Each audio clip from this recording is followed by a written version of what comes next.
Welcome, everyone, to the Red Pill News Spectacular. You know what? I look at the world and I hear people complain. I hear there's this guy on YouTube, right, called the Sandman, and he's like all with the MGTOW movement, and I've heard many of his shows, and he's kind of geeky, quirky, funny, but he really hates women. And he gets mad when people say he hates women. But if you listen to him rant, you know, it's much of what he says is not wrong. Don't get married. How's that? Marriage is a bad deal. It's a bad deal for men in America. It's a great deal for women. But for men in America, it is a terrible, terrible deal. And it's a business deal. It's not, oh, I'm in love and I've got to do this. And, look at Nicolas Cage. I mean, he's a habitual marrier. The guy just can't stay. So I guess some people just need to be married. They want to be married. They like to be married. They like the marriage. I don't know what the hell it is, man. You couldn't put a shotgun to my head and make me get married. I've never been married in my life, and it's not by, early on, I probably would have. I just didn't find anybody. The one girl that I wanted, man, things just didn't work out. Her mother hated me. And then because of that, she was 19, I was 22, and it was just her, she was going to college and all that. And we were just chilling, you know, but the mother took her car away, was threatened her with her college tuition, and I was like, "Yo, move in with me." I had an apartment, I'm like, "Move in with me and chill." You don't need a car. We'll work on that. We do what you got to do, right? College tuition, okay, man, whatever, That's what kind of a simp mind I was, and it didn't work out, and probably good for me. Probably good for me because I've seen so many people get torn up because of bad relationships, especially marriages, where, at the end of the game, you lose half of what you have, maybe more. Tonight, we're going to be talking about one of the longest Hollywood divorces. Of course, I'm talking about Brad Pitt and Angelina Jolie. Dealing with a woman like that who's clearly clinically insane, on top of the fact she's using these children against Brad Pitt, he wants very simple things, and she just wants to put the screws to him. She's basically got 75% of his income, and she is more successful. She actually made more money than he did, but it doesn't work like that in court because the courts bend over backwards for women, and they take care of the kids. If they're single, the courts, I'll tell you, the government nearly encourages women to be single with kids, and we'll give you money for each one. We'll take care of it. All they got to do is stay home and take care of the kids, right? And you see them all the time. You flipping around Facebook and these people pop up, someone you may know, that type of thing, right? And it's a girl with 5 kids, literally, and with a baby, and she's single and she's looking for a dude. At some point, common sense has to step in and prevail, but it ain't happening right now. And I can point to these examples, classic examples of, this is what could happen to you if you are not careful. So Sandman, the guy won't put his real name out there because he's afraid. He doesn't want people to be alienated, I guess, who he works for. He works for a bunch of women. He does video and photography and things like that. So I guess he doesn't hate them. But, the guy preaches to people. You should be like the MGTOW monk. MGTOW stands for men going their own way. And the whole red pill thing came about. That's why he calls himself Sandman. And he also says, take the red pill or whatever, that type of thing. And it's just kind of funny. But I think that not long ago, this is even funnier, right? This guy's all out there on his soapbox saying how evil women are. The only decent life you could have as a male is not to be with women, which to me is telling me I'm not supposed to breathe the air, or drink water. Or, it's part of the game. You're not going to be like the Catholic priest and restrict yourself off of sex for some stupid reason, some unbelievably, they don't even know what the hell they're talking about doing. What they do, they end up molesting children, right? And whatever. I'm not saying they don't have that in them to begin with. It really comes down to people and what they think they are and what they really are. So anyway, with the, with the Sandman, dude, it's more like this. You take the red pill. It gives you vision. It's a tool. It makes you see things how they really are, and that's all it really is. It's just a saying for open up your eyes. You know what I mean? It's just and if you understand people's human nature, and it is a study of human nature, then you're not going to let people walk all over you. You're not going to let people take advantage of you. You're not going to let people do all these things. Yeah, sometimes you fall into it, and sometimes your penis runs away with your brain, and you don't really understand what even the hell you're doing. People around you will say, "What the hell are you doing?" "Oh, I'm happy. I'm in love." Ha ha ha. Ha ha ha. And when guys are in love, they usually act like total idiots. Because it's a drug, man. Love is a drug. You know, and then don't you think that people want to be loved? Don't you think that people have, obviously we have the ability to love, and it just seems like in this world, everyone's always searching for it all the time. Even the people who are married, and they get tired of the people they're with because they end up marrying people who aren't right for them, who they're in lust with, not really love, and that wears off. Sometimes I don't believe that true love, and I do believe in true love, and I don't believe it wears off. I think that it comes with a lot of territory like loyalty and faith too. What you have with each other, and if you're a team, that's totally different than one person using another person to actually be a couple in a team. And that's really what it should be, that you're there for each other no matter what. That unconditional love. So anyway, which barely even exists. Do I believe it's out there? Yeah, probably, maybe. I don't know. Probably not. I've seen enough. And even though I wasn't married, I've been in long-term relationships. I was in a 14-year relationship and it went horribly wrong. And, it was a long time of just stagnancy and anger, and it just comes down to if you're not right for each other or something like that. But I like it when people, and like I was saying about the Sandman, he ends up, so I sometimes I'll dip in and see what he's up to, and, then I'll won't listen to him for a couple of years or whatever, right? And I'll dip in again.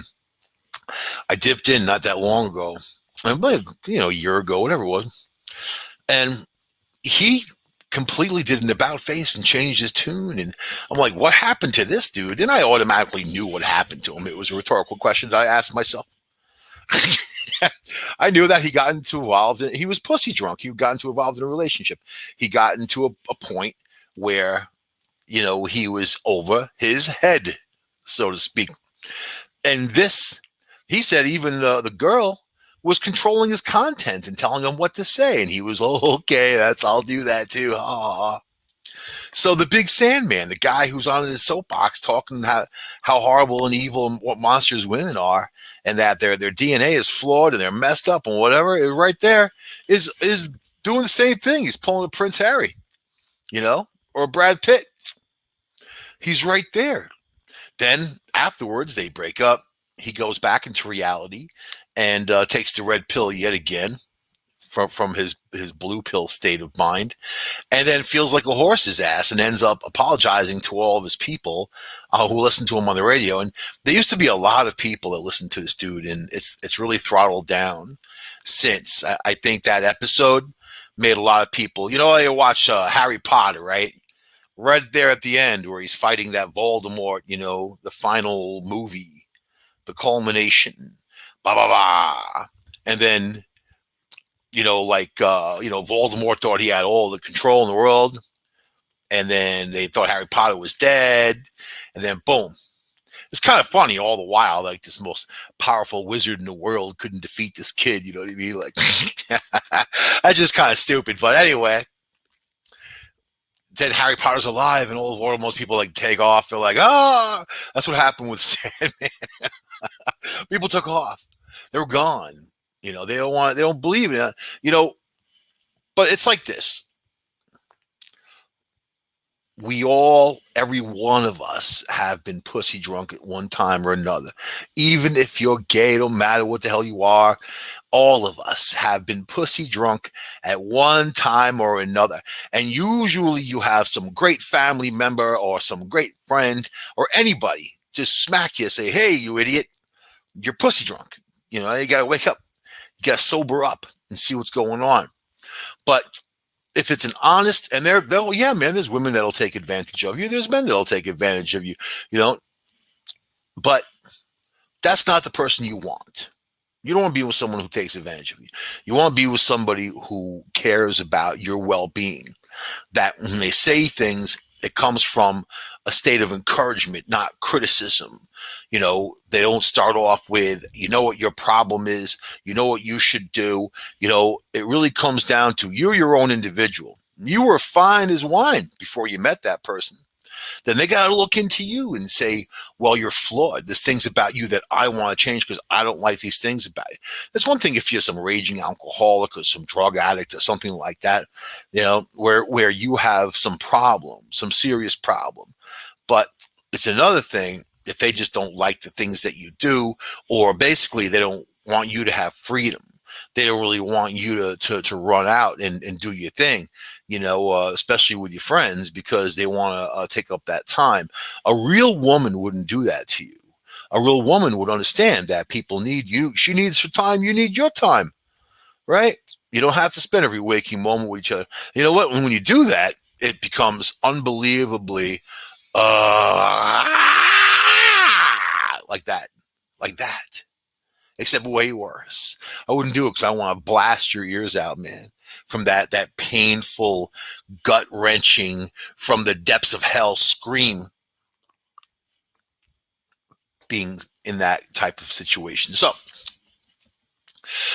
before we get to Brad Pitt, I want to talk about the Atlanta councilman, Antonio Brown, who voted to defund police. He said, defund police. He's one of those guys, right?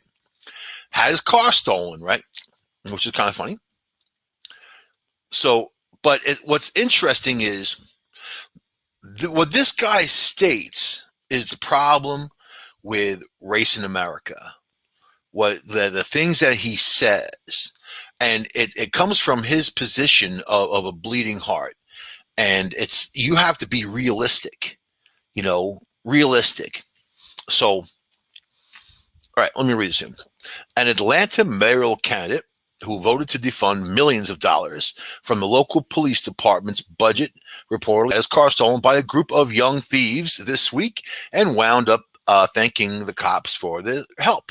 He thanked the cops. He said defund the cops. He didn't want the cops there, but he thanked them for the help for retrieving his car. City Council member Antonio Brown had just gotten out of his white Mercedes coupe. Isn't it funny? He's a city council member representing poor people, but he's got that nice Mercedes coupe, really nice. I bet it's really nice, right? So, but he got out of his Mercedes to speak to a fellow community leader, Ben Norman, in Northwest Atlanta's Dixie Hills community Wednesday when he spotted 4 or 5 children, the youngest only 6 or 7. The children were walking around the store and within seconds were inside Brown's car, he said. Now, do you think the kid hotwired the car? Little children? No. The idiot probably left his key in the ignition.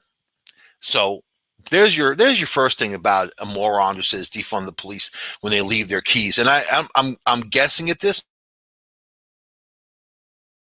but I already know, because there's no way the kid is going to jump in a guy's car and hotwire a Mercedes-Benz coupe, being some child. I don't care how talented he is as a child, as a car thief, right? All right. So Ben attempted to open the door and get him out of the car. He fought with Ben. I then engaged and tried to get him out of the car. The 3 other kids were trying to figure out how to get in the car or stay out of the car. They were trying to figure out how to get in the car or stay out of the car. All right. the kid started to hit the gas, and Ben let go. Because you remember that one with the Uber Eats guy, where those two young girls jumped to the teenagers, right? And they stole the guy's car as he was delivering food. They ambushed him. He held on because it was his car, it's his livelihood, it's his money. And then they drive off, and boom, the guy dies. He hits a light pole, dead. The only thing the girls cared about with their phone, my phone's in the car, my phone in the car. I need to get my phone. The only thing they care about is the phone. The fuck guy's dead, right? This is the unbelievable dangerous world that you live in, where people make excuses for others instead of saying, "Well, we need to fix the problem." I hate excuses. When people start throwing excuses at me, or start making like, oh, maybe this person did this and maybe that. Psh, I don't deal in maybes. I deal in facts. I deal in data. I don't deal in maybes, right? So Brown said he filed a report with the Atlanta Police Department. Look out for my beautiful white Mercedes coupe with a bunch of little children in there driving around. He said, thanks to everyone that reached out to check on me. Appreciate the love and support. My car hasn't been recovered, but the situation could have ended a lot worse. There you go. Thanks to the Atlanta Police Department for taking swift action to address the situation. It's time that we reimagine Atlanta together. So now he started to say, let's reimagine Atlanta, right? Authorities confirmed they later found his car, but did not say if they made any arrests. Brown said he doesn't want to press charges, according to WAGA, who took the report. It appeared that the kids acted out of desperation, Brown said. Desperation. Why would you think a bunch of little kids acted out of desperation to steal the guy's Mercedes? Do you think that they were running from danger? They're running from monsters? Freddy Krueger, whatever, man. Anybody coming after them? Alligators? It is Atlanta, right? Got some gators around. Snakes? He says this is a generational poverty issue. These kids, it's 12:30 in the afternoon. Why aren't they in school? Why aren't we enforcing systems to ensure that they are? Why aren't we enforcing systems to ensure that if they are not in school, they're in recreational centers? How about this? You're the goddamn councilman. You're asking questions only you can answer. And there's other council people who say the same type of stuff. But isn't it weird that these bleeding hearts who run the worst poverty centers in America will sit there in their Mercedes making all kinds of excuses, but they themselves can fix the problem? They won't. Why do you think? Brown, who, by the way, is under indictment on several federal fraud charges related to alleged incidents that occurred years before he took city council office in 2019. So he took office in 2019, 2 years ago.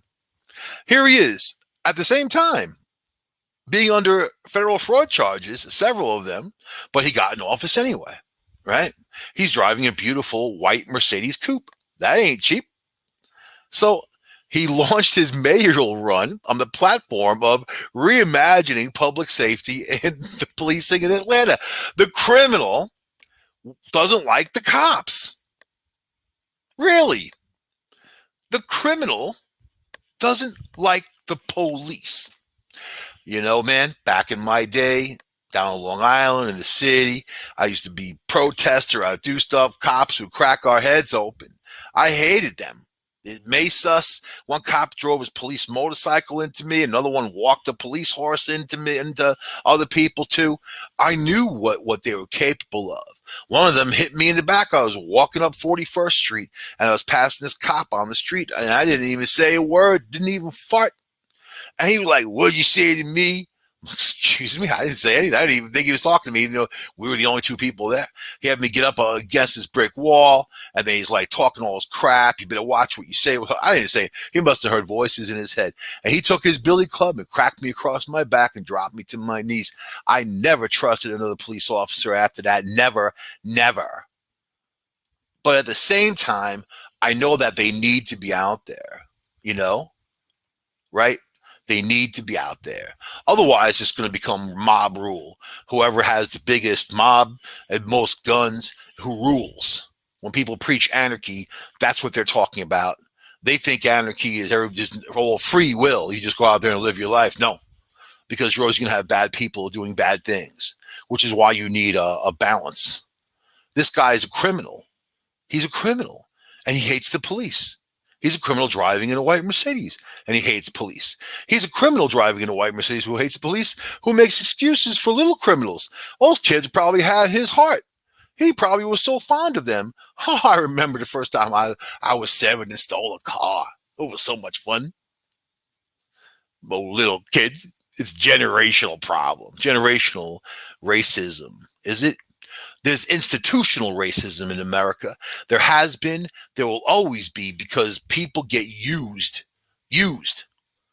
I have good friends who live in places like East New York or Far Rockaway, and I spent a lot of time, years there.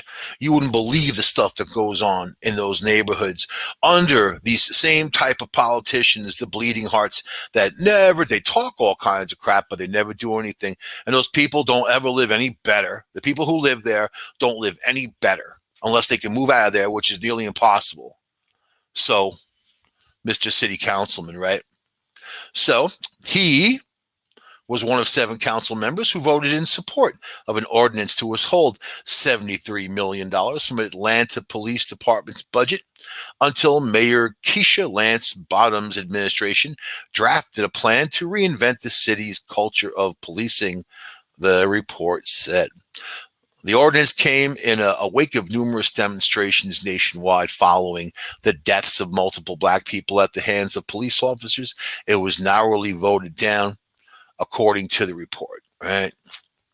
The reality is, Brown told WAGA-TV, we need, this is funny, like, they're actually letting him go on and on because he's a councilman, even though he has all these indictments on him, man, for fraud. We need programmatic initiatives in place to help support these kids to be able to give them another pathway instead of stealing my car. You know what? Yeah, you do need pathways for children to be successful who live in poverty. You do need pathways for people who live in poverty to be successful. And this guy is not going to do it. He's not going to do it. He's going to talk about it while he's driving his Mercedes. I bet he lives in a beautiful house. I bet he's got a couple of them. I bet he's got some nice vacation places, and all the money he spends with money he made from fraud, you know? So how dare you? How dare you? And saying it's all right for the kids to do that. It's not all right. You have any idea how not all right it is for kids to do that? And then he's got the nerve to say, well, I'm not going to press charges. Let those kids go. But yet, what are they going to learn from the experience that it's okay to steal a guy's car? Maybe 10 years from now, 5 years from now, they'll use a gun and steal someone's car, right? You know, it's a pathway to crime. It's crime. It's a path to bigger crime. Here's the thing that's important, you know? So you have a lot of people like that out there that don't really understand how to be a decent human being, right? Anyway, talking about decent human being. Do I hate Brad Pitt? No. Do I hate his movies? Yeah. Whenever someone says, dude, you got to see this movie, Brad Pitt's in there, you love the movie. If you're going to say, I got to see this movie, that Brad Pitt's in it, I'm going to love the movie, I automatically know that you don't know me at all. And I don't think you even understand Brad Pitt and what motivates him. So I only watched one movie he was in, maybe two. One, he was like this in a mental institution. He was really good too, man. He was a great actor in that movie because he played a mental patient. And I think that Angelina Jolie can make you understand how to play a mental patient. I think he actually went mental. He probably shot that movie while he was married to her, and it was just his natural personality at that time, right? And then, that zombie movie. I don't know who thought about putting Brad Pitt in a zombie movie. It just did not work. It didn't work. It didn't work. I kept waiting for the zombies to eat him, and that didn't even happen. So whatever. Here's the headline. Angelina Jolie feels court failed her by not letting her kids testify. So this woman wants to put the poor kids on the stand and testify. You know what? When when women have the kids, especially when the women controls the money over the kids, they have the kids. They can brainwash those kids 6 ways till Sunday, man.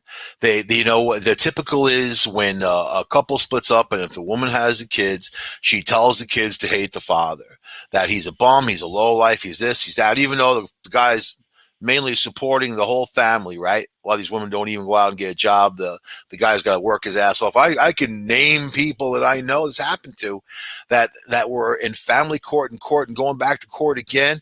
One of my friends, his ex, her father was the judge.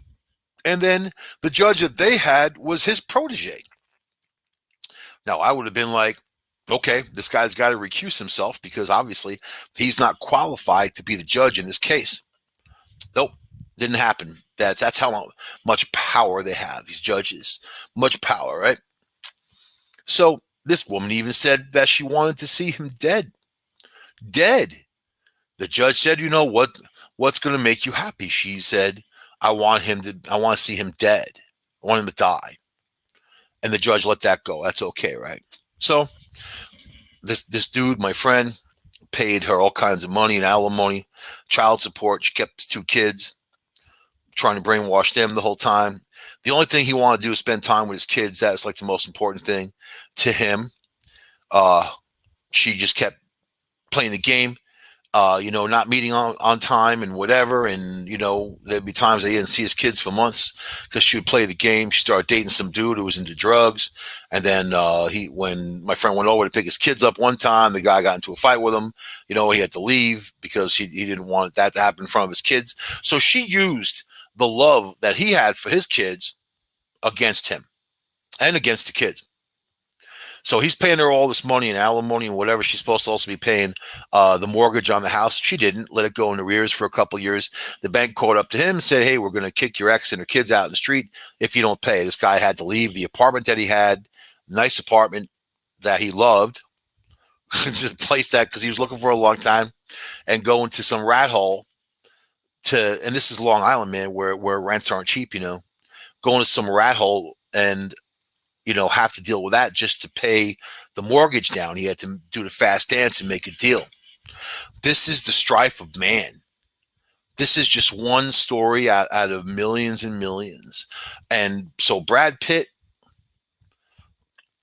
and it really comes down to marriage, right? It's one thing if you have kids with someone, you got to pay child support. Sure, of course. But you don't have to give all your money up, to someone where your life is destroyed because you got divorced. It shouldn't destroy someone's life. But it does. It does, right? And the courts are unsympathetic. There are some states that just do 50-50, like California. And hey, if you're married to a woman and she's better off than you are, then you're going to be the one who gets a little extra cash in your pocket or whatever, right? But in other states like New York, forget about that. And then if you're in court with a female, she's automatically a victim. Women walk into courts. Women are born a victim. They walk into courts victims. And they play that victim card all the time. And this is because they were treated so crappily for many years. Well, how men treated them. And not all men, but some men, right? Guys walking away from their children. That was a huge problem. It's still a huge problem. But here we go. But these are men who love their children, like Brad Pitt. So Angelina Jolie feels the California court system has failed her by not letting her children testify in her custody battle with her ex-husband, Brad Pitt. The judge his tentative decision to give Pitt joint custody of the kids came after nearly 5 years of legal wrangling. 5 years for that, but they've been getting a divorce, I believe, for 7. This might be the 8th year. 8-year divorce, right? So, Jolie has vowed to fight on. While she's not upset at sharing custody, as we revealed on Wednesday, This is the article talking, right? She had, I guess they're following it, page 6. She had recently submitted alleged evidence of domestic abuse by Pitt to the court that remains under seal. So all you got to see, that's a situation. She knows what she's doing. She's playing lawyer ball. It's under court documents, sealed, but you're going to put it out there. She had recently submitted alleged evidence of domestic abuse by Pitt. So you have the word alleged, which means nothing, which means all you got to do is say that and you're painting people's minds. Even if you're a lawyer in a court of law, all right, and you have a jury in front of you and you know you're not supposed to say something, you could throw it out there and paint their minds, and the judge will say, strike that from the record, tell the jurors we want you to forget it, but they're not going to forget it. It's going to weigh into favor of what direction they're going in, right? If you know how to paint people's minds. Okay. So the custody the custody schedule, and by the way, the domestic abuse claim happens on any guy from any woman who wants to flex their muscle in court or with the police. He hurt me, he hit me, he yelled at me, he said this, you know what? And then the cops will come.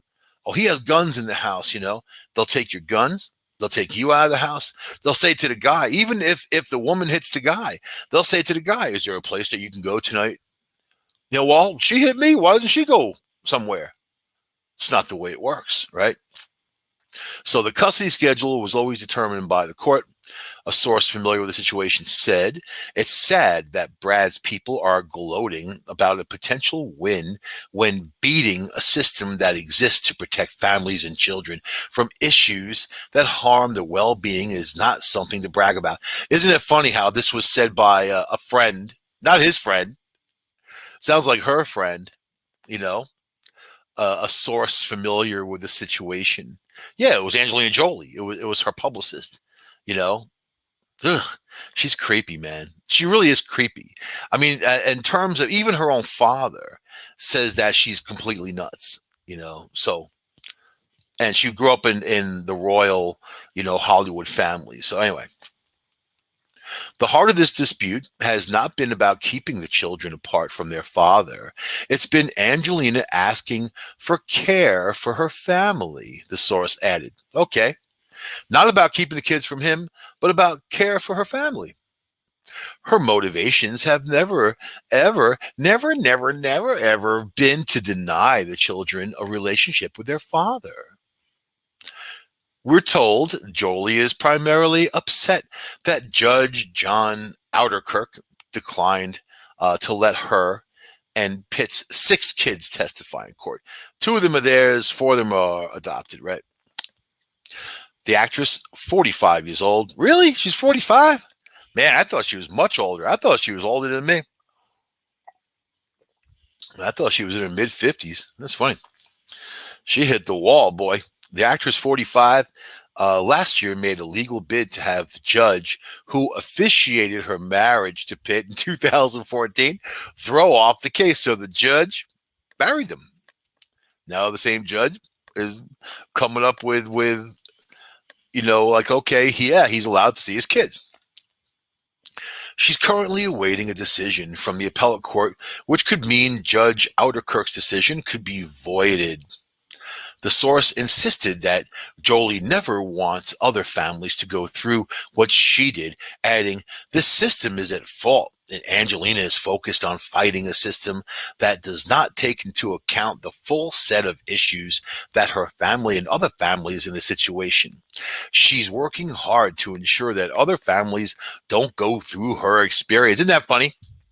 A true narcissist will get other people on your side by saying, I'm doing this for you too.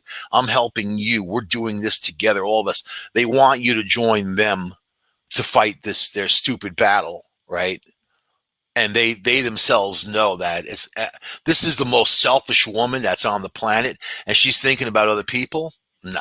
No way. The only person she's thinking about, she's not even thinking about her kids. She wants her kids to testify in court. She's not even thinking to put them through that, right? Put them through the ringer, and it's the system's fault. What, Brad Pitt is some monster?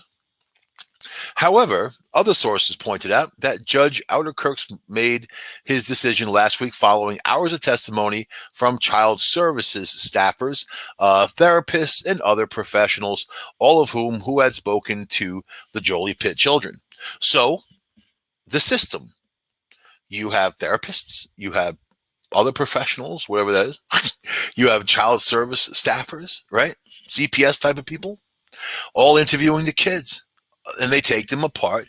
Take them separately, and they say, "Hey, did this happen? Did that happen? Whatever, you know." It's what they do.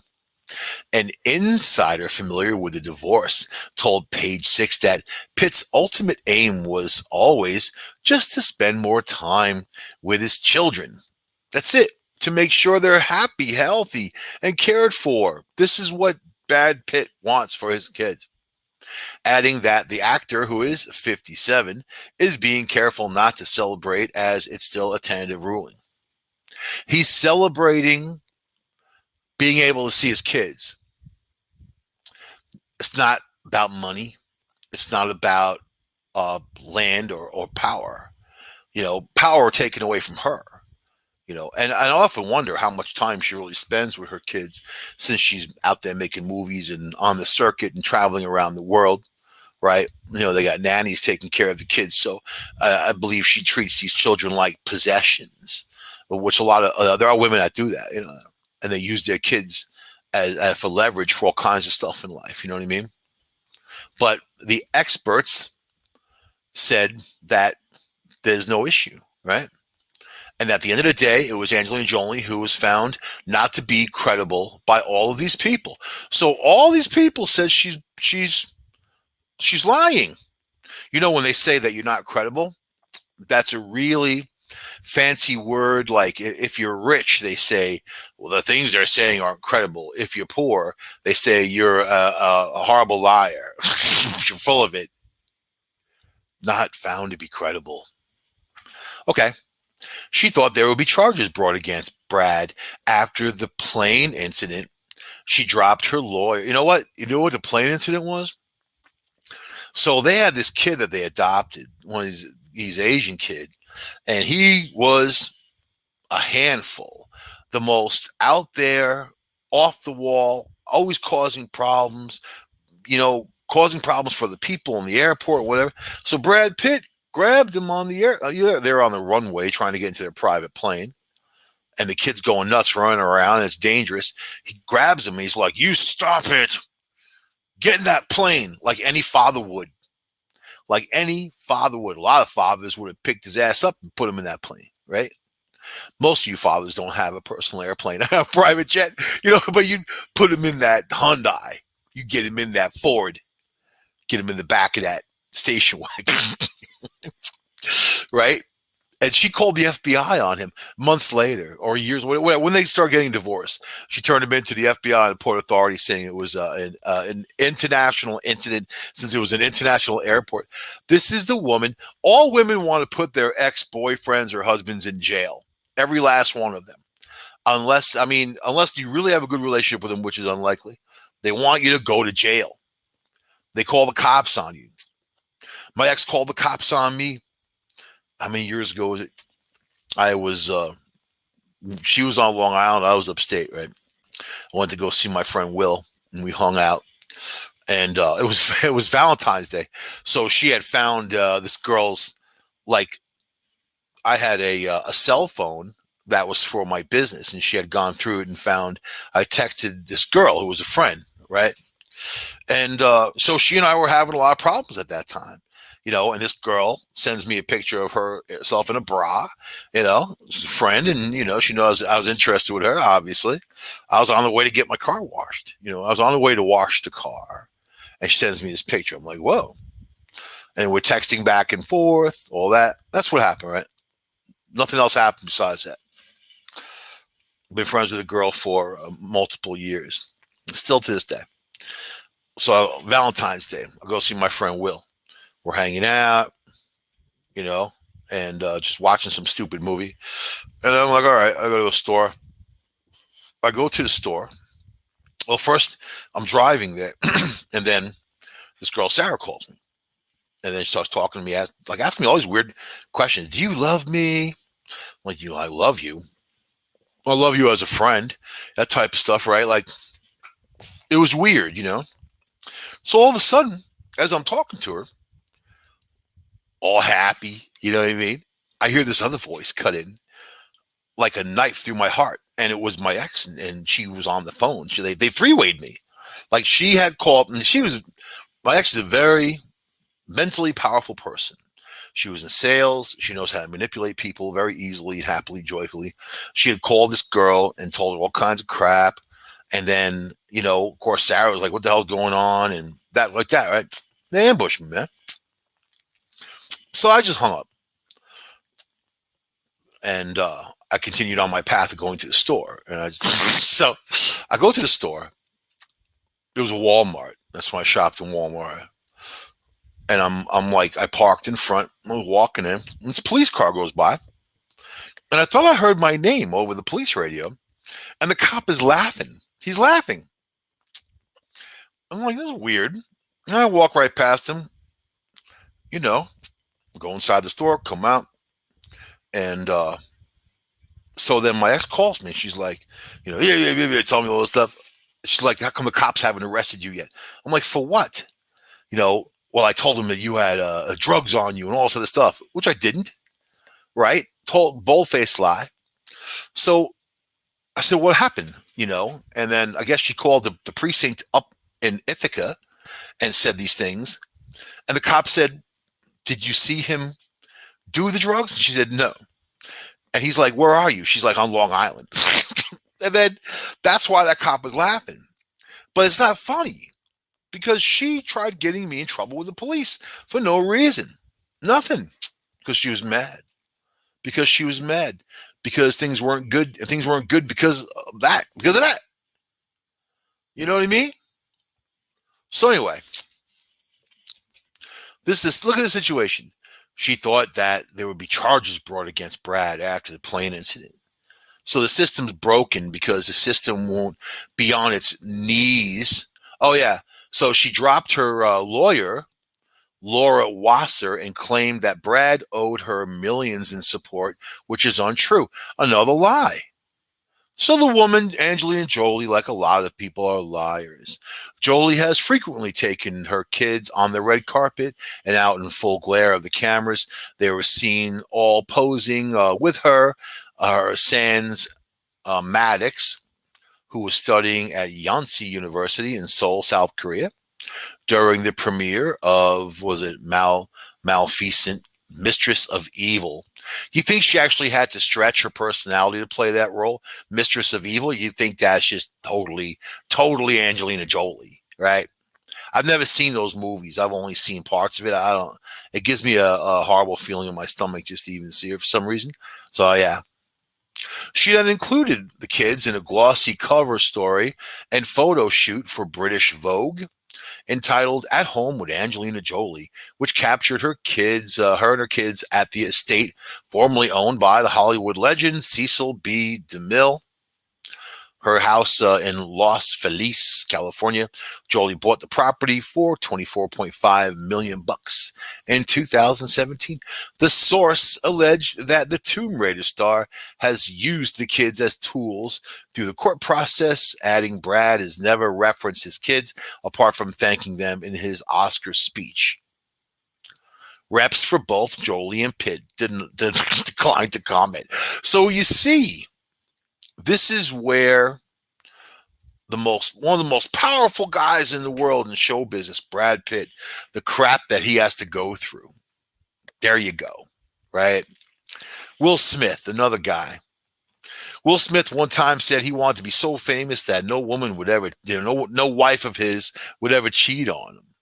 Isn't that funny? He said that, and how prophetic that she did, and how he must have felt inside. But it really comes down to this. You don't own the other person that you're with. You're just with them. It's not forever. When someone tells you something's forever, it's bullcrap. There's no such thing. There's no guarantees. There's no nothing. I mean, it either works or it doesn't work. And if it doesn't work, it should be over, right? So talking about what doesn't work. Here we go. Last story of the evening. Meghan Markle and Prince Harry warned that their fairy tale is wearing thin. And as the U.S. turns on them, first of all, the U.S. was never behind them. If you think for a second that the United States gives a crap about Prince Harry or his Barbie Malibu Barbie princess, it's ridiculous, and mostly people in America loathe people who are that wealthy, number one. And number two, especially when they're talking all kinds of crap about Americans while they're in America. They got kicked out of Canada because they didn't want them there. And now they're going to kick out of America, right? So anyway, and this girl's got this dude, Harry, he's the guy's a total cuck. This woman's got him wrapped around her little finger. She's turned him against his family. She got Oprah on board. Now Oprah's going to do all kinds of series on this and have Harry just vent and vent and vent about the royal family. Oprah's Revenge. That's what they should call the show. Oprah's Revenge, right? All right. Meghan Markle and Prince Harry have been warned that the fairy tale is wearing thin in the U.S. by a commentator who claimed Americans are starting to hate them. Lee Cohen, who was an expert on Anglo-American matters for the House of Representatives Foreign Affairs Committee, hit out at the Duke and Duchess of Sucket for having besmirched the royal family in their Oprah Winfrey interview. Mr. Cohen, now a senior fellow at the UK think tank of the Bow Group, or Bow, at the Danube Institute, said at the time, many of his fellow Americans believe the blame must lie anywhere but with Meghan and Harry. I don't know who said that. However, Mr. Cohen, another guy from the UK, telling Americans what they're supposed to think, right? However, Mr. Cohen added that recent events have sparked more critical assessments of the couple in the U.S. Writing in The Sun, he said on both sides of the Atlantic, everyone loves the Cinderella story, but as they have gotten to know Meghan, the Brits saw that she was really an ambitious self-promoter with a social justice agenda. Now Americans are getting a chance to see what the couple are really about, and the fairy tale is over. Over the past few days, the U.S. headlines have been crying fury, and this can be expected to feed through to the general opinion. Mr. Cohen blasted Harry for describing the First Amendment, which protects the rights of free speech, as bonkers. This First Amendment is bonkers.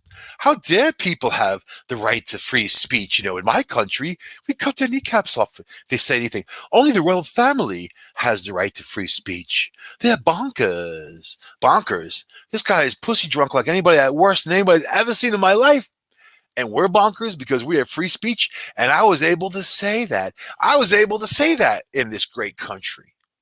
And what a douchebag Harry is. I say that too. Off with his head. He said, it doesn't seem yet to have dawned on Harry that whether or not he's representing his birth country, criticizing his host country is unlikely to bring him any fans. Mr. Cohen concluded that there will always be someone who passionately defend the fallen royal couple, no matter royal company, through my brain. They're a company, right? No matter their behavior. He continued, but with each new muddled sucket of observation, unsubstantiated claims, and disloyal act, ever more Americans will come to realize that the couple's failure rests on their own shoulders rather than on the British nation and the institution of the monarchy. The Suckets are living in California after quitting royal duties last year, made a set of damaging claims about the royals on their tell-all TV interview with Oprah Winfrey. Harry went on to criticize his family once again during his appearance in the Armchair Expert podcast earlier in May. The Duke of Sucket also prompted a backlash over his comments about First Amendment, with a host of U.S. commentators reacting furiously to the dickhead's remarks. And Harry has sparked further controversy with the latest attack on the royal family and his new mental health documentary series with Winfrey, The Me You Can't See, which was released on Apple TV on Friday. The Duke of Sucket accused his family of total neglect when Meghan was left feeling suicidal by the social media trolling. He said every single ask, request, warning, whatever it is, to stop got to met with total silence or total neglect. I'm shocked they didn't drop everything to comfort her, you know. Oh my god. Oh my god. Talk about narcissists. Oh my god. As I read this, I'm just like absorbing the narcissism. Oh my god. She was suicidal. You ever think that girl would kill herself in a million years? That's like the whole thing. I'm gonna kill myself. Yeah, yeah. You know the people that say it seldom do it. But she's just the worst possible person. She's could probably be really good friends with Angelina Jolie. Maybe even learn, right? They learn off each other. Harry added, "We spent 4 years trying to make it work. We did everything that we could possibly could to stay there and carry on doing the role and doing the job." The 36, they should have stripped him of all of his money. When they sent him out, his title and his money. You know that movie Arthur, where the guy was a drunk and then he wouldn't marry this arranged marriage chick, and they took all of his money away, and he had to go live in some cockroach infested apartment with Liza Minnelli. And living with Liza Minnelli's got to be bad enough, but with cockroaches, I would have freaking hung myself, man. So yeah, we did everything we could to placate my woman, but she was still unhappy no matter what we did. The 36-year-old also lambasted the parenting skills of his brother, Prince Charles, and he warned he would never be bullied into silence in the future. Meghan and Harry quit royal duties in March of 2020 for a new life across the pond. A move dubbed Megxit. I've seen Oprah's thing. I didn't watch the damn thing because I really don't like Oprah all that much. And she's all right, but whatever, man. It's not my cup of tea. But I'll tell you, she got Dave Chappelle on there too, crying about how the system abused him and the mental health. Yeah. Frank Zappa a long time ago, decades ago, said mental health was going to be one of the biggest challenges in the U.S. But people use it as a crutch. And this girl Meghan is way better off than anybody else. I mean, anybody else. And they cry about poverty. People are poor, and they go around wearing, $10,000, $15,000 suits and dresses and getting into private planes and having, they got a beautiful spread in Malibu, big palace right on the ocean, man. You know what? They're hypocrites and they're losers. They're the worst people that you'll ever meet, and how dare they? So I'll leave you with that on the Red Pill News. I hope you have enjoyed the show. It's time to end it. It's a shame that the Duke and Duchess of Sucket aren't better people, but they're not going to be. And if you wait for them to be better people, they won't be. All right. I'll see you guys next week on United Public Radio Network, UPRN Talkradio.com, 107.5 New Orleans, 104.7 in Paris Christian, saying yeehaw, whatever that means.